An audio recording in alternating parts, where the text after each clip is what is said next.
Bienvenidos a Haciendo Iglesia. Un miércoles más nos adentramos en sus hogares para contarles lo más destacado de la diócesis de Cartagena. Como bien saben, mañana la Iglesia celebra la fiesta de la Presentación del Señor, más conocida como la Candelaria, un día especial para orar por la vida consagrada. Y en este sentido irá nuestro programa de hoy. Las clarisas de Santomera nos contarán cómo viven y sienten la fe. El objetivo de esta dedicación a Dios no es otro que alcanzar la santidad y convertirse en auténticos testigos de Cristo ante una sociedad sedienta de Dios. Todo un camino de apertura al Espíritu que conoceremos enseguida. Pero antes de conocer más detalles, comenzamos con nuestro sumario. Hoy en Haciendo Iglesia celebraremos la jornada por la vida consagrada y contemplativa y les contaremos cómo viven las monjas de clausura de la comunidad de Clarisas de Santomera. Hablaremos con Pedro Cano, un abogado murciano que se encuentra en Yemaní, un pequeño pueblo de la frontera de la República Dominicana con Haití, para luchar por los derechos humanos de la población haitiana. Repasaremos como cada semana las noticias de nuestra iglesia de Cartagena. El obispo de la diócesis de Cartagena, Monseñor José Manuel Lorca Planés, nos mostrará su mensaje semanal. Y que vean que esta salvación viene solo de Dios.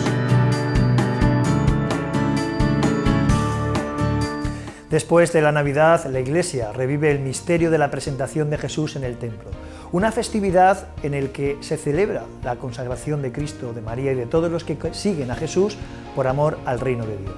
Por eso hoy celebramos la jornada por la vida consagrada y tendremos la oportunidad de conocer más y mejor a nuestras hermanas y hermanos consagrados a una vida totalmente dedicada a Dios. Él era un hombre de Dios, de esos que cambió la forma de entender la fe dentro y fuera de la Iglesia.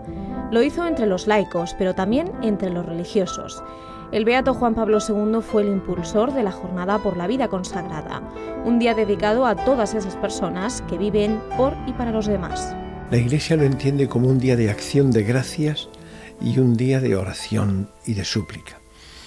De acción de gracias porque el que Dios haya llamado a hombres y mujeres a la vida consagrada es un regalo de Dios. ¿Cuántas cosas no se han hecho en el mundo a través de estos hombres y mujeres que le han dicho sí al Señor cuando sintieron la llamada del Señor y se entregaron a una vida silenciosa, callada, anónima en la mayor parte de los casos por ayudar a los demás? Una ayuda desinteresada como también lo es su entrega y su amor al Señor. Su día a día pasa por extender el Evangelio allí donde aún no se conoce, por calmar el dolor del enfermo, del necesitado con la fuerza de la fe y la esperanza. Cada 2 de febrero la Iglesia Católica dedica su oración a ellos. Para que los oídos estén limpios y puedan escuchar esta llamada tan cariñosa del Señor y para darle un sentido a la vida precioso. Entonces súplica también para que los oídos de los hombres y de las mujeres estén limpios, escuchen al Señor y siga habiendo personas, hombres y mujeres, que le digan sí al Señor. Ellos han dicho sí, un sí rotundo a vivir la fe desde su más pura raíz, a alcanzar la santidad desde el silencio y el anonimato, tal y como exige la vocación religiosa. Todos los cristianos estamos llamados al seguimiento de Cristo. Sin embargo, hay personas que, por una invitación especial de Dios, se proponen seguirlo más de cerca, entregándose a Él por encima de todo y procurando que sus vidas estén al servicio del reino. Es el caso de las Madres Clarisas de Santomera. Hasta allí se ha desplazado un equipo de este programa para conocer cómo viven y se desarrolla su vocación consagrada. Unas religiosas que lo que más les ilusiona es dedicar su vida al Señor desde la oración y el trabajo. Viven en silencio, en comunidad, inmersas en la paz que supone desconectarse del ruido de la vida exterior. Estas 8 hermanas clarisas comparten su vocación, un profundo sentimiento de fe que las hizo entregarse por completo a la oración y al amor al Señor. Es el caso de la hermana Berta. Lleva desde los 17 años entregada a la vida en clausura y reside desde hace más de 40 en este convento de Clarisas del municipio murciano de Santomera. Un día a día en silencio, marcado por la reflexión y el recogimiento. Nosotras, como vida contemplativa, nos obliga completamente todo el ciclo litúrgico de la oración de las horas. Y entonces rezamos otra parte de las horas que se llama sexta, hacemos el examen y también rezamos por los bienhechores todos los días, por los vivos y por los difuntos, todos los que nos ayudan, por ellos los tenemos presente. Y después de eso, sobre las 2 menos 20 comemos.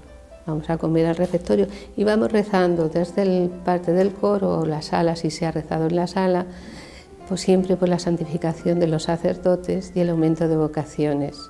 Yo digo, Señor, te tienen que doler los oídos, porque todos los días te pedimos lo mismo. Su vida en clausura no les impide ser conscientes de los problemas que atraviesa actualmente la sociedad. Nos cuentan que ven la televisión en contadas ocasiones, pero son las visitas del exterior las que les permiten conocer las necesidades de la gente. Carencias que a menudo tienen que ver con grandes crisis de fe.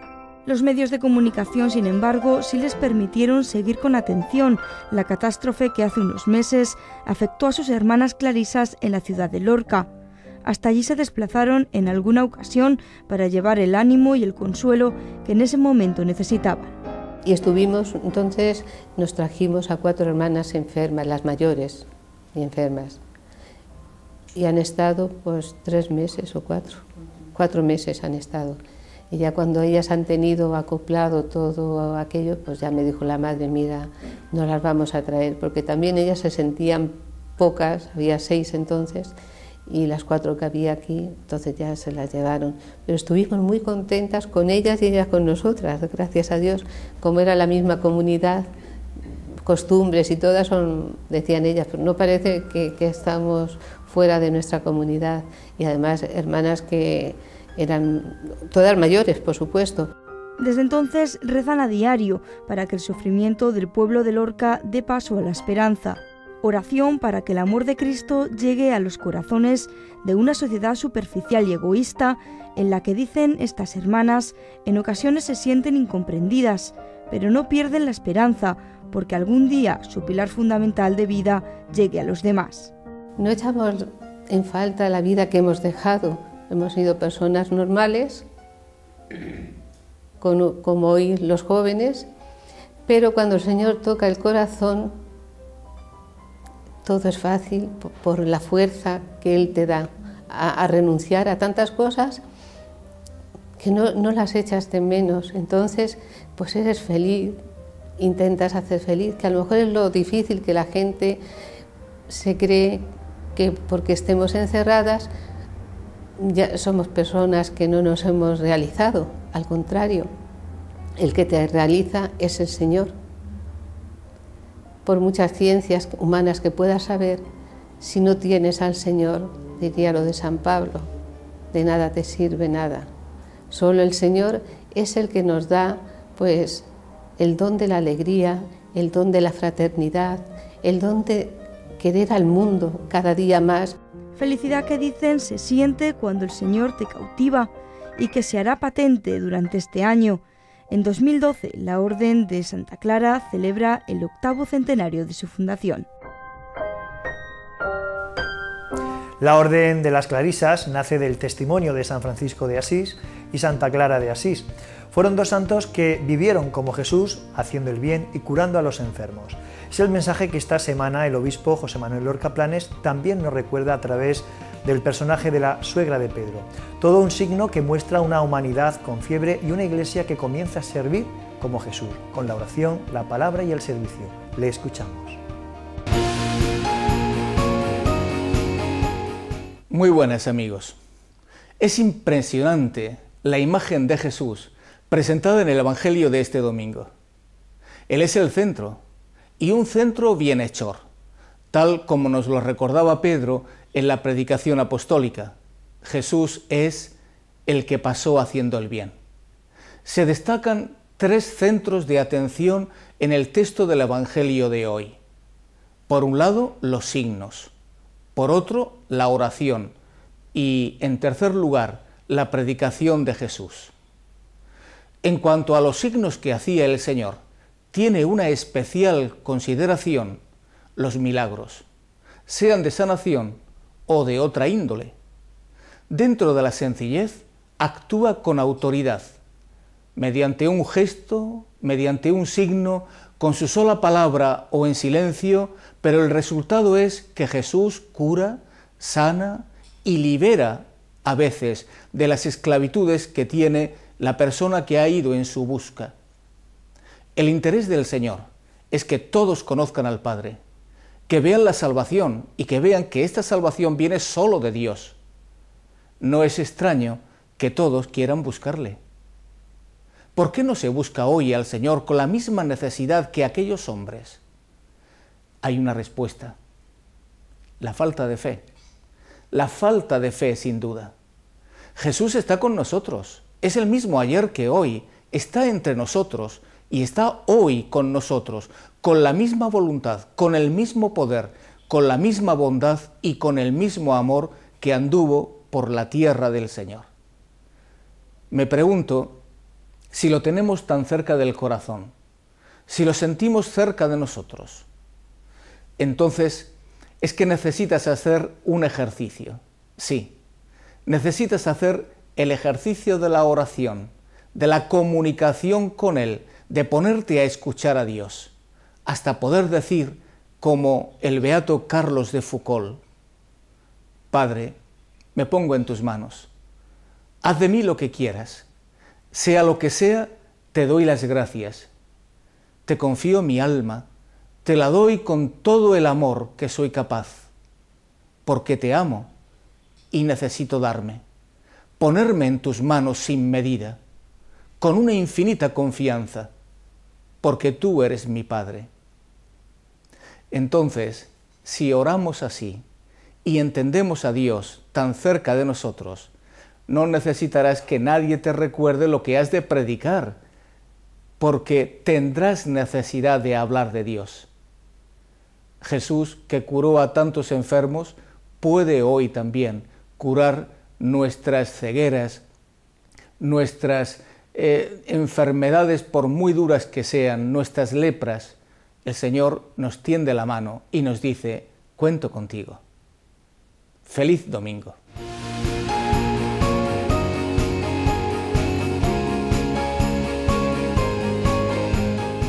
El entorno de la catedral es uno de los lugares más emblemáticos de la ciudad, el más visto por las personas que acuden en plan turístico o simplemente por los ciudadanos que gustan de pasear por el viejo corazón urbano. Con las recientes pintadas en los soportales de la catedral, el deán se ha sumado a la indignación de vecinos y comerciantes por la proliferación de estos grafitis y la pasividad de las autoridades.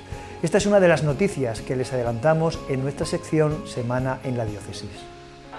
Una cadena con eslabones pequeños, pero fuerte y consistente. Una cadena por la paz que hoy ha resistido al frío y que se ha ido trabando mano a mano y gota a gota. Cada uno, cada profesor, cada personal del centro, todo el mundo lleva una gota, simbolizando eso, que queremos la paz y que formamos parte de esa marea.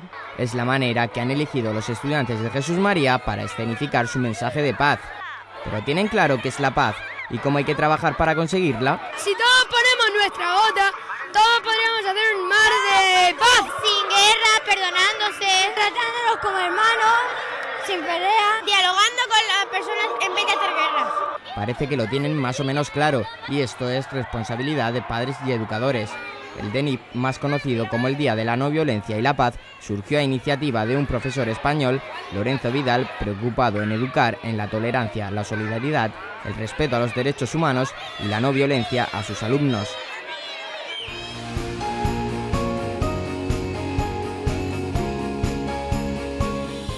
Al verlas queda claro, no son obras de arte. Por eso, cualquier argumento que pretenda escudarse en la cultura queda completamente invalidado. Pintadas como esta ensucian y afean los sagrados muros de la catedral murciana. Grafitis que no se limitan a la fachada catedralicia recorren además todo el casco antiguo, desde los soportales hasta el propio Palacio Episcopal, una zona muy transitada por turistas. Un monumento artístico tenemos que respetarlo. Si a una obra de arte alguien va y quiere también pintarrejearla, echa a perder lo que hay. Entonces, yo aquí lo que quiero y pido es respeto a la cosa artística que tenemos. que es la piedra, pero esa piedra debe ser una piedra limpia, que esté bien. Por eso el deán de la catedral, don José Antonio Trigueros, apuesta por un castigo más severo para estos supuestos artistas que tachan o pintarrajean monumentos históricos. Yo no voy a decir ahora qué penalidad le van a poner a esa persona, pero si lo vigilan un poco y a algunos que cojan haciéndolo, pues le den un pequeño susto. Las quejas llegan también por parte de los comercios de la zona. Incluso hay quien ha tenido que encargarse personalmente de limpiar la fachada de su local. Nos encontramos la fachada pintada y tuvimos que borrarla y volver a lucir la piedra, ¿no? La palabra es, hay que decir, una desvergüenza, porque estando en el centro de Murcia vemos que esto es una porquería.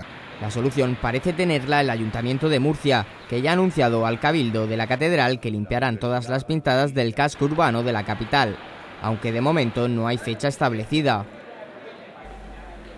Y no esta semana, pero sí la que viene. Uno de los acontecimientos que centrarán nuestra atención se desarrollará entre la capital y el municipio de Caravaca de la Cruz. En los próximos días estaremos inmersos en la Semana del Cine Espiritual que se celebra en ambas localidades murcianas. Jornadas que han sido organizadas por la Delegación de Enseñanza y Juvenil de la Diócesis de Cartagena. La vida en comunidad de los monjes cistercienses, basada en la fe, la oración y el trabajo entregado a los demás. Son los valores que vienen de la mano en De Dioses y Hombres. El film del director galo Xavier Bibois será el encargado de abrir el ciclo de cine Vive, Reza, Perdona y Ama. Una semana cinéfila destinada a los más jóvenes con un solo objetivo. Desde la Delegación de Pastoral Juvenil y desde la Delegación de Pastoral de la Enseñanza teníamos muchísimo interés en ofrecer esta herramienta para los alumnos jóvenes, para esta formación. La Semana de Cine consiste en que los alumnos, con sus profesores o tutores, se acercan al cine a ver una película de calidad y les hacemos descubrir los valores espirituales, los valores de trascendencia, los valores cristianos, en definitiva, que las películas tienen. Valores que estarán presentes a partir del 6 de febrero en el aula de la CAM, de la capital murciana, pero que llegarán además hasta el municipio de Caravaca de la Cruz. La Semana de Cine Espiritual tiene como vocación acercar el cine a los centros. Y nuestra región es enorme, 1,5 millones de habitantes y cientos. Solamente estudiando religión católica en la región de Murcia son 195.000 alumnos.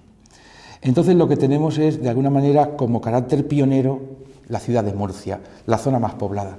Pero un grupo de profesores de Caravaca, cuando tuvo noticia, dijo: Caravaca está muy lejos y si no va el cine a Caravaca, Caravaca no tiene ni cine ya, no hay ninguna sala. Y hemos hecho el esfuerzo de, como símbolo, en una zona alejada. Se hará en el Teatro Tuiller de Caravaca. Allí, esta semana de cine espiritual arrancará el miércoles 8 de febrero con la proyección del film En un mundo mejor. Ganadora de un Oscar a la mejor película extranjera el pasado año, pero no será el único gran éxito que los alumnos y profesores de la región podrán disfrutar durante esta semana. Estamos como en el atrio de los gentiles, estamos en el umbral de la fe, entre lo que de alguna manera el mundo puede interesarle y también el Evangelio nos ofrece. Tenemos una película para niños, para partir de cuarto de primaria, que se llama El secreto del libro de Kells, una historia de iniciación. Ese momento donde el niño o el preadolescente tiene que empezar a elegir. Películas taquilleras para explicar mensajes y valores esenciales en el mundo actual. Enseñanzas que llegarán a más de 5.000 alumnos a partir del próximo lunes. Y hablamos ahora de más cine, ganadora de 6 Oscar y un Globo de Oro, entre otros premios. Un hombre para la eternidad es un film de 1966 que cuenta la historia de Santo Tomás Moro. Librería San Pablo patrocina esta sección. Vamos a hablar hoy de una película que es un 10 total, una de esas películas completísimas, magníficas, maravillosas, que es Un hombre para la eternidad, una película del año 66 que arrasó tanto en crítica como en público y que además se llevó 6 Oscars. Una película prácticamente que está considerada la mejor película que existe sobre la vida de un santo. Y es lo que se puede llegar a hacer con cuando se tiene un material tan bueno como la vida de Santo Tomás Moro, personaje histórico impresionante, cuando se tiene un actor como Paul Scofield para representarle, cuando se tiene un guionista como Robert Bolt, un primera fila mundial, cuando se tiene un director como Fred Zinnemann, magnífico, y cuando además se tiene una historia tan maravillosa como la oposición a Enrique VIII de los grandes santos ingleses. Con lo cual, yendo por pasos, vamos a citar a los 5. Primero, Tomás Moro. Personaje maravilloso, humanista, amigo de Erasmo de Rotterdam, que de hecho pasaba algunos veranos en su casa de Chelsea, llegó a ser gran canciller de Inglaterra, lo equivalente a primer ministro, y una de esas personas que tiene de todo, no solamente santidad personal, sino que ha escrito libros como Utopía y, si tienen la oportunidad de leerlas, las maravillosas cartas que escribe desde la cárcel a su hija Margaret. Con lo cual es un personaje completísimo desde todos los puntos de vista. Además, un laico, metido en política, casado, con hijos. Por lo tanto, representa para la actualidad un santo muy atractivo. A su lado, haciendo, mejor dicho, este papel, Paul Scofield, un actor de teatro inglés impresionante, shakespeariano, que se ha hecho muy poquitas películas. De hecho, justo antes había hecho El tren, una película sobre la Segunda Guerra Mundial, pero poco más. Y en general se ha reservado papeles como este o el famoso padre de Hamlet. En la versión de Mel Gibson hace del padre de Hamlet, y algunas otras, como por ejemplo recientemente ha salido en una película de Robert Redford. Lo que más interesa de este actor es que está tan vinculado al personaje, gracias a no haber aparecido mucho más en la pantalla, que prácticamente todo el mundo conoce a Tomás Moro a través de Paul Scofield y Paul Scofield a través de Tomás Moro. De todas maneras, para que se vea la talla de este actor, el año 2004, cuando se decidió dar el premio al mejor actor de la Real Compañía de Shakespeariana de Inglaterra, se le dio a él por el Rey Lear del 62, el premio se dio el 2004. Al su lado, Robert Bolt, un guionista que se ha especializado, católico, que se ha especializado en hacer grandes guiones para películas históricas como Lawrence de Arabia o más recientemente La Misión. Es un hombre que empezó siendo maestro de escuela, un profesor de historia, y que precisamente triunfó con esta obra de teatro, que es del año 53, Un hombre para la eternidad. Es su propia obra de teatro llevada como guión a la película por él mismo. Fred Zinnemann, un director austriaco de primer orden, que ya lo vimos en Solo ante el peligro y que tiene otra de las maravillosas películas que es De aquí a la eternidad. Ganó 2 Oscars, por De aquí a la eternidad y por esta, Un hombre para la eternidad. Él es de origen judío, pero sabe coger el texto de Bolt y plasmarlo perfectamente. Y nos queda la historia maravillosa de estos santos ingleses que no quisieron firmar el acta de supremacía, donde se ponía a Enrique VIII como líder de la Iglesia en Inglaterra, y solamente se opusieron Tomás Moro, San John Fisher, que en ese momento era obispo de Rochester y gran canciller de la Universidad de Cambridge, y una serie de monjes cartujos que murieron en las horcas de Tilburg. Con lo cual tenemos estos personajes maravillosos y entre ellos el más maravilloso, que es Tomás Moro. La película está hecha de un modo cinematográfico, pese a que es una obra de teatro. Para ver la maravilla de eso basta con esa escena en la que él desde la cárcel, desde la ventanita de la cárcel, ve pasar el tiempo, primavera, verano, otoño, invierno, a través de esa rendija, un recurso tremendamente cinematográfico, y está plagada de escenas increíbles. Yo no me quedaría con ninguna, quizá por quedarme con una, por citar una, toda la escena del juicio, que es apabullante, impresionante. Cuando le coge el medallón a John Hart y le dice si es por Gales, y cuando él ya una vez que es condenado habla con una voz potente de lo que él tiene en la mente, es espectacular. También la escena cuando sube al cadalso, que todo lo que se dice ahí es histórico, incluso el darle una moneda al verdugo es realmente también poderosísimo. Los actores son todos ellos de primer orden, empezando por Orson Welles, que hace el cardenal Wolsey. John Hart, que ahora es famosísimo, es el que hace de Sir Richard Rich y tiene su primer papel casi importante. Robert Shaw, el famoso actor de Tiburón, que todo el mundo conoce por Tiburón, aquí en el papel de Enrique VIII, un Enrique VIII bastante creíble. Susannah York, que se hará luego muy famosa, como todo el mundo sabe, en el cine británico, que hace de la hija de Margaret Roper, que tiene una relación muy entrañable con su padre. Hay que decir que los celos que tiene la madre o sea, la esposa de Tomás Moro por su hija, no son tales porque realmente no es su hija, sino que es hija de la primera mujer, y por lo tanto se entiende un poco más esa relación. En tanto, Tomás Moro se casó por segunda vez y Wendy Hiller, que es la que hace de su segunda mujer, es la que aparece en la película. Luego está la hermana de Vanessa Redgrave, Corinne Redgrave, haciendo de Ana Bolena, que en este caso pierde protagonismo, y el famoso Nigel Davenport haciendo del duque de Norfolk. Una historia preciosa porque aunque él firmó el acta de supremacía, su hijo y su nieto serán católicos y su nieto será santo de la Iglesia Católica, San Enrique Howard. Será también ajusticiado por Isabel de Inglaterra precisamente por defender el catolicismo. Por lo tanto, una película llena de valores, llena de frases míticas, llena de escenas muy buenas y con un personaje santo, pero tremendamente pegado a la tierra, que además no quiere morir, pero que si hay que morir por defender la fe, pues muere, pero que con sus argucias de abogado intenta incluso salvarse, porque él lo que quiere realmente es que quede claro la verdad, y en ese sentido la película es totalmente clarísima y maravillosa.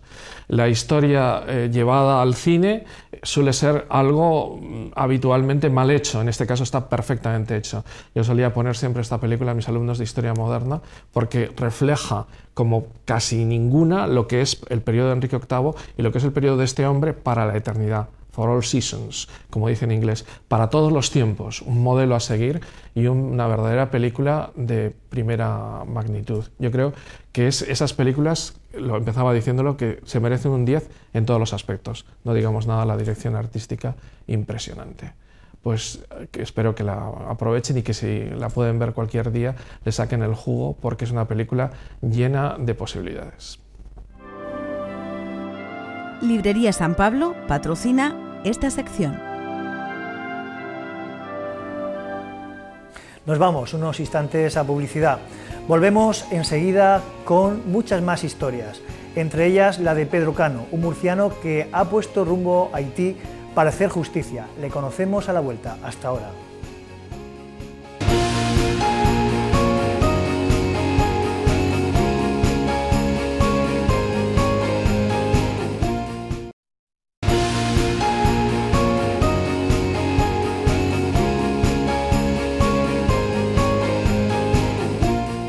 Después de esta pequeña pausa, les recomendamos, de la mano de la Librería de San Pablo, el libro de la semana.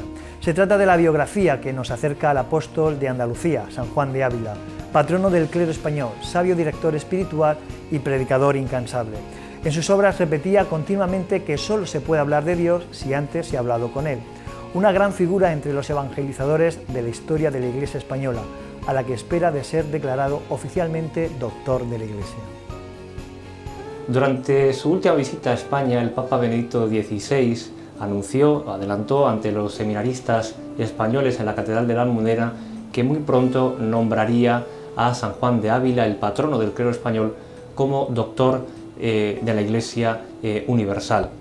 Es un excelente motivo, creemos, desde San Pablo, para que todos ustedes se inicien o quizá profundicen en la figura de este insigne santo manchego del siglo XVI, un gran teólogo y calificado por muchos como el gran maestro de los sacerdotes.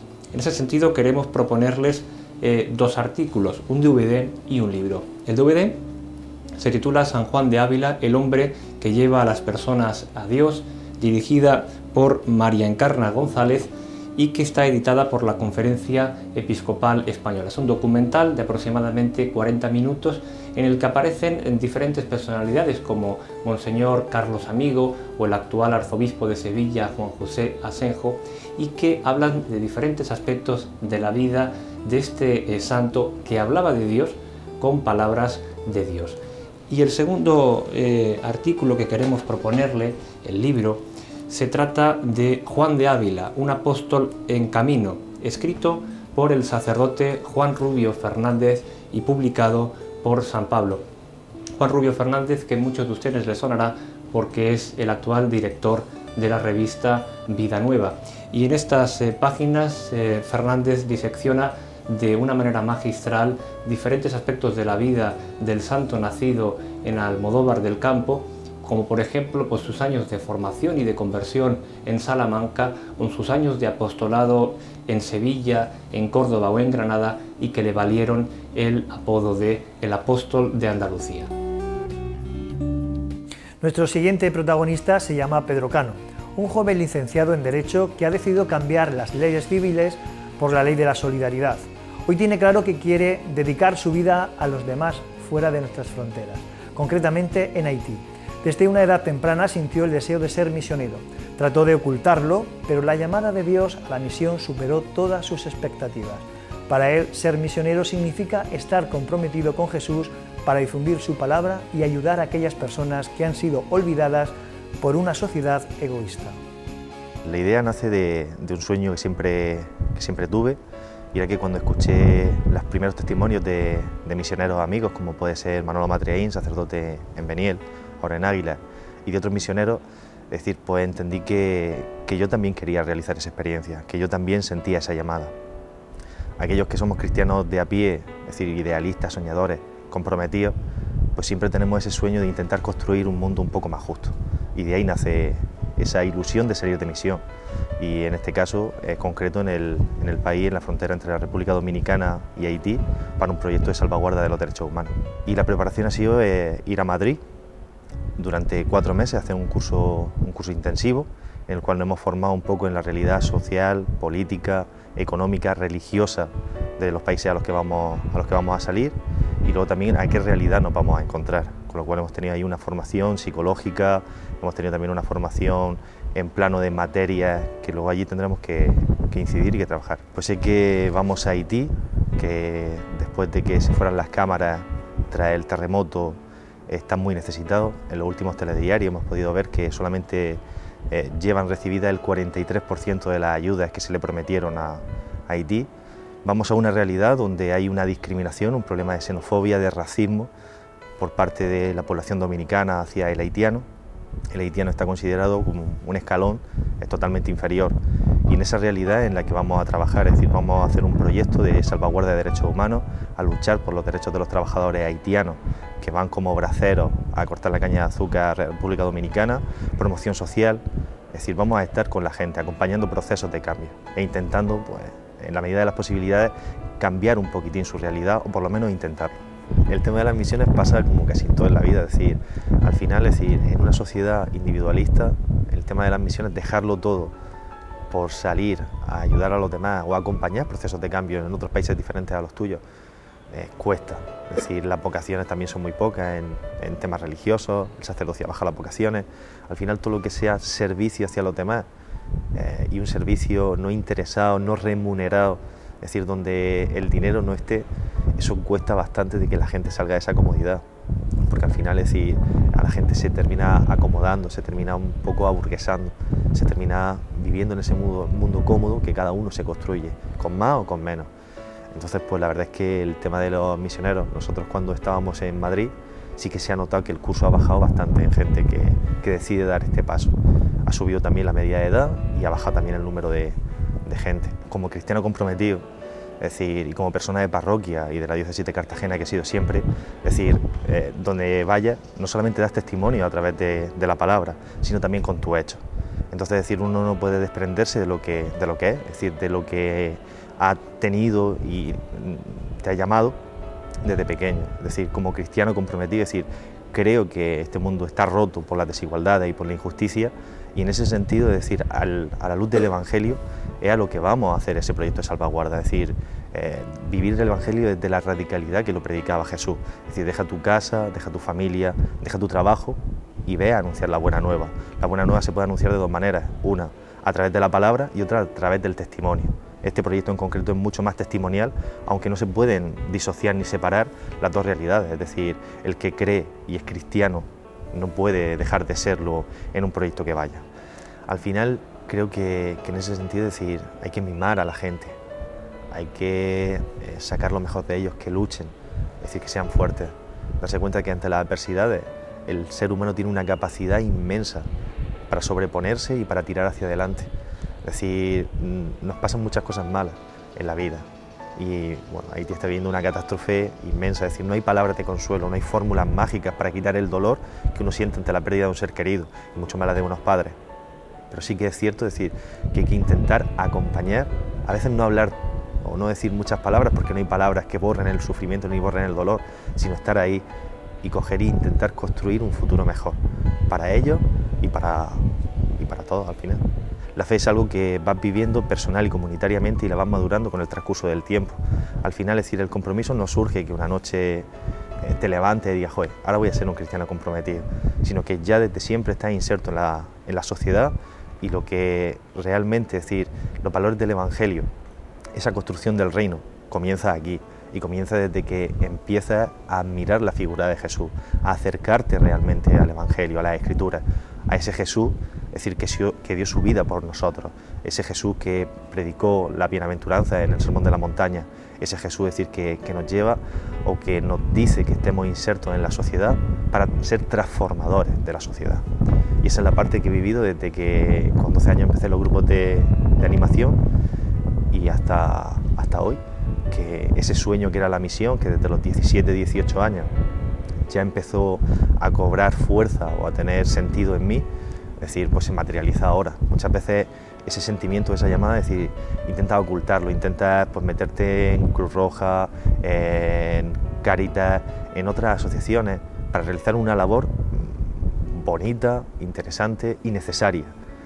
Pero cuando crees realmente o sientes esa llamada a la misión, es decir, pues realmente es algo que en tu proyecto de vida personal pues tienes que realizar. Y esa fue la llamada que yo en un momento de sentido y por la cual realizo esta aventura. Yo no creo que los valores hayan desaparecido, ni creo que la sociedad de hoy sea muy diferente a la de hace tiempo, que se vean los valores con menos intensidad. Es cierto que en esta sociedad un poco light que hemos creado entre todos, los valores están. Lo único que pasa es que a veces pues, se relajan o realmente a veces la gente no los termina de materializar. Pero yo sí creo en las personas, creo que esos valores están y que están plantados en los corazones de la gente. Lo único que pasa es que a veces es mucho más fácil este mundo consumista, este mundo que nos desborda en nuestras preocupaciones, en la cual prima más el individuo que el colectivo, pues a veces nos perdemos en ese hilo. Y a veces olvidamos también que hay otra gente que también lo está pasando o que lo puede estar pasando mal y que hay que ayudar en la medida de nuestras posibilidades. A mí siempre me ha gustado mucho un dicho que decía que si en este mundo nosotros no ardemos de amor, habrá mucha gente que pase frío. Y en ese sentido, decir, los valores están, creo en la capacidad de los seres humanos, es decir, creo en la gente y creo que podemos ser transformadores de la sociedad. Lo único que pasa es que a veces hay que despertar de esa bonita ilusión o de ese bonito mundo en el que vivimos, que nada más que nos preocupamos de nosotros, volver la esquina de esa fantasía y empezar a ver que hay gente que lo puede estar pasando mal. A veces nos falta el darnos cuenta de que todos podemos realizar las cosas.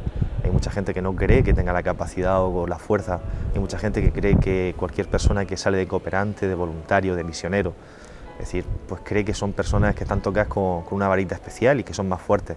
Son personas de a pie, es decir, como tú, como yo, es decir, y que en un momento dado pueden realizarlo. A veces solamente es creer en las posibilidades de uno. Y para un cristiano creer en que el Evangelio también te llama a ti a ser transformador de la sociedad. Al final es cuestión de mirar, hacer una introspectiva, mirar dentro de nosotros mismos y darnos cuenta de que tenemos un potencial inmenso y que ese potencial hay que ponerlo al servicio de los demás. Es decir, los muchos o los pocos dones que cada uno de nosotros tenemos, es decir, tenemos que ponerlo en comunión con el resto de la gente para poder coger y crear un mundo más justo. ¿Qué espero traer? Dicen que esperar, el que espera a veces no consigue lo que quiere. Yo no es tanto de lo que espero traer dentro de 3 años, sino que volver con la cabeza bien alta, de haber ido a ayudar, a acompañar y luchar por mi hermano, en este caso la gente de República Dominicana y Haití, para intentar, si por lo menos no transformar la sociedad, haber luchado por intentar cambiar un pelín las cosas. La misma ilusión y las mismas ganas que llevo ahora, espero traerlas, espero reforzar.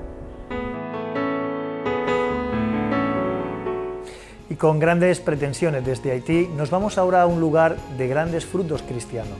Abrimos nuestro libro de viajes para irnos hasta el pequeño pueblo bosnio de Medjugorje. Son muchos los murcianos que pueden disfrutar cada año de la experiencia de presenciar los fenómenos que se producen en este lugar.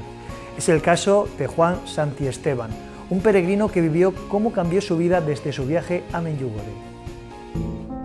Fue hace 3 años, durante sus vacaciones de Semana Santa, cuando Juan Santisteban visitó por primera vez el pequeño pueblo de Medjugorje. Llegó allí casi por casualidad, pero tras este viaje, nos cuenta, le cambió la vida. Para mí simplemente supuso un cambio total de vida. Entonces es volver otra vez a las raíces, volver a aquello que ya sabía antes, pero que no me lo creía del todo. Esto de decir, bueno, algún día, cuando llegue su momento, pues como yo creo en esto, pues, en fin, me confesaré, tomaré la comunión para morir en gracia de Dios y tal. Pero algún día. Entonces, cuando yo he ido a Medjugorje, me he dado cuenta de que he sido un tonto toda mi vida. Me he estado perdiendo el gran bien, la gran alegría de ser hijo de Dios. Y que mis problemas diarios de la vida cotidiana, yo se los puedo poner en manos suyas. Son millones de personas las que cada año visitan este lugar de Bosnia-Herzegovina para ver imágenes como esta. Es la denominada Danza del Sol. Coincide esa hora, la llamada hora de la Danza del Sol, con la hora de la aparición de la Virgen, que se sigue apareciendo todos los días. Y efectivamente, el grupo de peregrinos que estábamos en el patio, éramos unas 30 personas, todos vimos lo mismo. Vimos cómo el sol se le transformaban los colores, tenía como un juego muy bello de irisaciones alrededor y había un cierto movimiento como ondulante. El momento en el que cada día se aparece la Virgen María es esperado por miles de personas en Medjugorje. Es un instante de solemnidad del que los peregrinos como Juan traen grandes frutos. Tú ves colas para confesarse, gente que espera horas para poderse confesar. Date un paseo por las parroquias españolas a ver dónde encuentras esas colas. Dirá, ¿es que Cristo está lo mismo aquí que allí? Sí, no te digo yo que no. Pero ¿qué tiene Medjugorje que no tenga esta parroquia? Ah, yo no lo sé. Pero los signos de conversión que hay en Medjugorje, yo no los he visto en ningún otro sitio. Dice Juan Santisteban que las cosas de Dios no se pueden manipular, y Medjugorje es uno de esos lugares de Dios, de fe intensa y de testimonios profundos basados en los mensajes de la Reina de la Paz.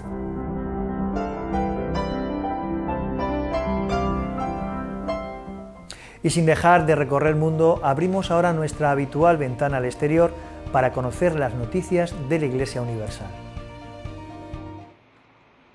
Aquí en una de las calles principales del centro histórico de Roma ha sido recordado un santo que dejó una huella hace 400 años en la educación de los niños. Bueno, bienvenidos a la casa de San José de Calasanz, a la casa madre de las escuelas pías. San José de Calasanz vivió en plena contrarreforma desde 1557 a 1648 y él aportó a la contrarreforma la gran idea suya de que la reforma de la Iglesia y la reforma de la sociedad pasan por la educación de todos. Y entonces él abrió la primera escuela popular para todos en 1597 aquí en Roma, en la iglesia de Santa Dorotea. Después la trasladó al centro de Roma para que pudieran venir mejor los niños. Esta casa la compró en 1612. Aquí vivió él 36 años, aquí murió y aquí fundó la orden de las escuelas pías, que tiene un cuarto voto de enseñar. Es el santo de los niños y ciertamente la mayor parte de los niños, como él dice, son pobres y por eso él escogió la pobreza y la sencillez. Esta tumba la pagó un príncipe, el príncipe Torlonia, y por eso nosotros tenemos el acceso a la tumba sencilla de Calasanz que vamos a ver ahora.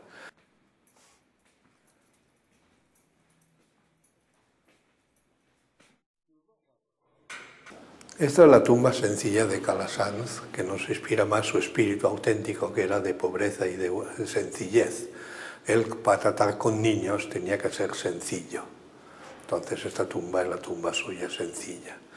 Aquí en el corredor que trae esta tumba sencilla están los cuadros de los beatos y santos de la familia Calasanzia. La familia Calasanz son todas las congregaciones que a lo largo de los siglos han nacido en la Iglesia inspirándose en San José de Calasanz y que llevan su nombre.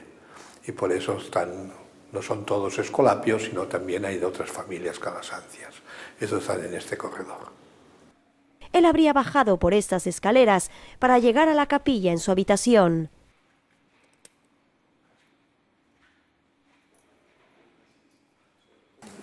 En esta capilla se fundó la orden. Aquí vistió Calasanz la sotana a sus primeros compañeros, pero fue rehecha en 1925, cuando volvimos a comprar la casa. Estos 3 cuadros de aquí son de un pintor de 1925 llamado Calcañadoro, mientras el que está detrás del altar es del tiempo de Calasanz, representa todas las escuelas pías a los pies de la Virgen de las Nieves, aquí en Santa María la Mayor. Y a su lado estaba la habitación de Calasanz, que quiso quedarse aquí porque era el director del colegio, así no miraba todas las clases.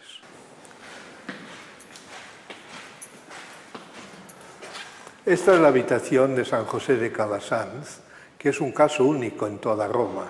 Cuando él murió, cerraron con llave esta puerta, aquí no ha vivido nadie más que él, y se conservan todas sus cosas tal como él las dejó. Entonces, esta puerta es la misma que abría y cerraba el santo.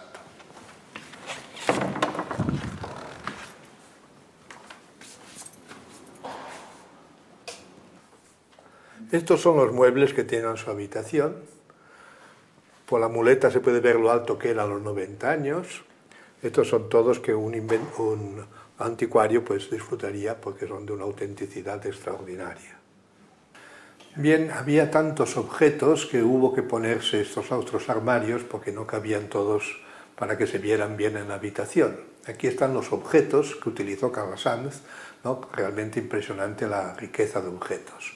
Y en el centro está el relicario, que a los 100 años cuando lo beatificaron encontraron incorrupto, y que representa realmente el espíritu de la orden. Es decir, ¿cuál es el espíritu de la orden? Educar con amor, enseñar con paciencia, con estudio y con humildad.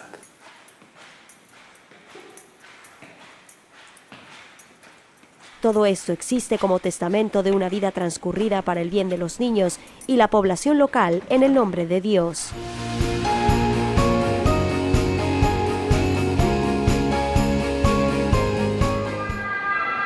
Aquí dentro del Palazzo de la Cancellería en Roma existe un tribunal eclesial que sirve a las conciencias de los fieles. Se llama la Penitenciaría Apostólica y está localizada aquí dentro junto a los otros 2 tribunales de la Iglesia, la Signatura Apostólica y la Rota Romana. A pesar de que la penitenciaría es normalmente muy secreta, esta conferencia se llevó a cabo para celebrar la apertura al estudio de algunos de sus archivos más antiguos para académicos, por lo que deben estarse preguntando ¿qué es exactamente la penitenciaría? De hecho, es uno de los departamentos más antiguos de la Santa Sede. Hoy, sin duda, la penitenciaría tiene un lugar muy importante en la Iglesia desde el momento en que es un tribunal de misericordia, una corte de gracia. Es un tribunal que no tiene burocracia, da paz a la conciencia de los fieles y les ayuda a redescubrir el rostro misericordioso del Señor. El dicasterio lleva a cabo una actividad única, la cual trata la misión específica de la Iglesia, es decir, la salvación de las almas. Cuidamos los recursos a través de los confesores, mientras que su competencia está limitada al llamado fuero interno. A través de los confesores concedemos dispensas y gracias, absoluciones y también curamos matrimonios, oportunidades. Todo eso pertenece al fuero interno, pues son exclusivamente casos secretos. Dan consejo a los confesores sobre cómo lidiar con los pecados más graves y lo hacen tan pronto como es posible. Los 2 elementos que caracterizan este departamento son el secreto y la velocidad. El secreto en el sentido que cuando un confesor recurre a un penitente, debe hacerlo eliminando su nombre y apellidos. Si el confesor incluye el nombre de la persona, en un caso, nuestra primera acción es quitar el nombre, pues trabajamos con el anonimato. Les damos un número de protocolo, de tal modo que cuando son nuevos recursos que conciernen a ese penitente, podemos localizarlo a través del número de protocolo. Está en nuestra actitud y también es un principio que todo permanece en secreto. En este sentido, en nuestros archivos y en los de la curia, la gente nunca aparece por nombre. La otra característica es la velocidad de nuestras respuestas. Nosotros, por nuestros propios estatutos, debemos responder dentro de 24 horas si es una solución simple. Si son recursos más complejos que requieren especial atención y estudio, quizá responderíamos en 3 o 4 días. Pero tenemos el compromiso de ser bastante rápidos, pues nuestro objetivo es la salvación de las almas. No queremos que el penitente quede en el sufrimiento del pecado mortal. Parecería ser una difícil tarea lidiar con estas difíciles situaciones rápidamente. Estamos muy felices de hacer eso, no porque trabajamos con cosas lindas, sino porque estamos felices que, a través de estos recursos, podemos dar tranquilidad y serenidad a las conciencias. Si alguien busca ayuda de la penitenciaría, eso significa que ha sido tocada por la gracia del Señor y que desea volver a la gracia de Dios, y estamos felices de poder ofrecer este servicio de misericordia, piedad y caridad. Así, desde el centro de Roma, gente de todo el mundo es ayudada mientras busca la absolución.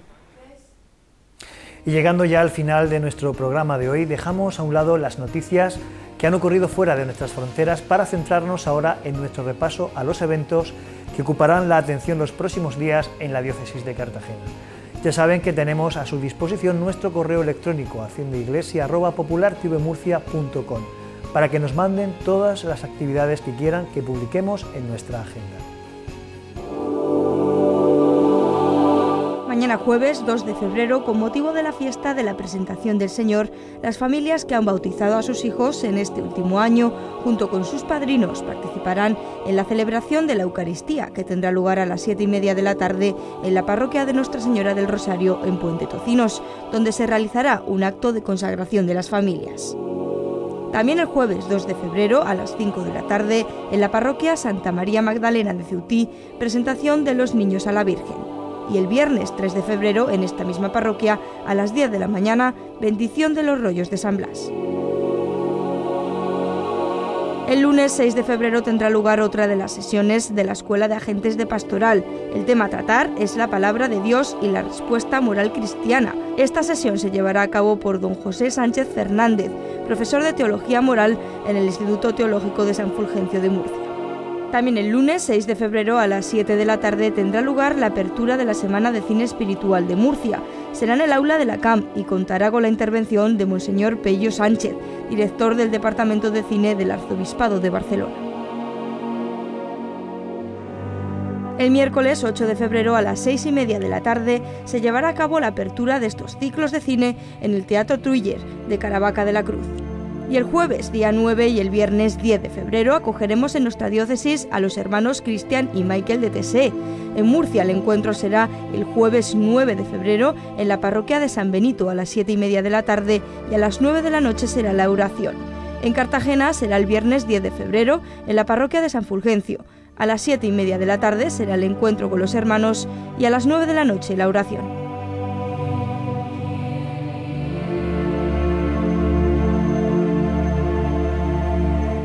Tras conocer los acontecimientos próximos, ponemos punto y final a este programa.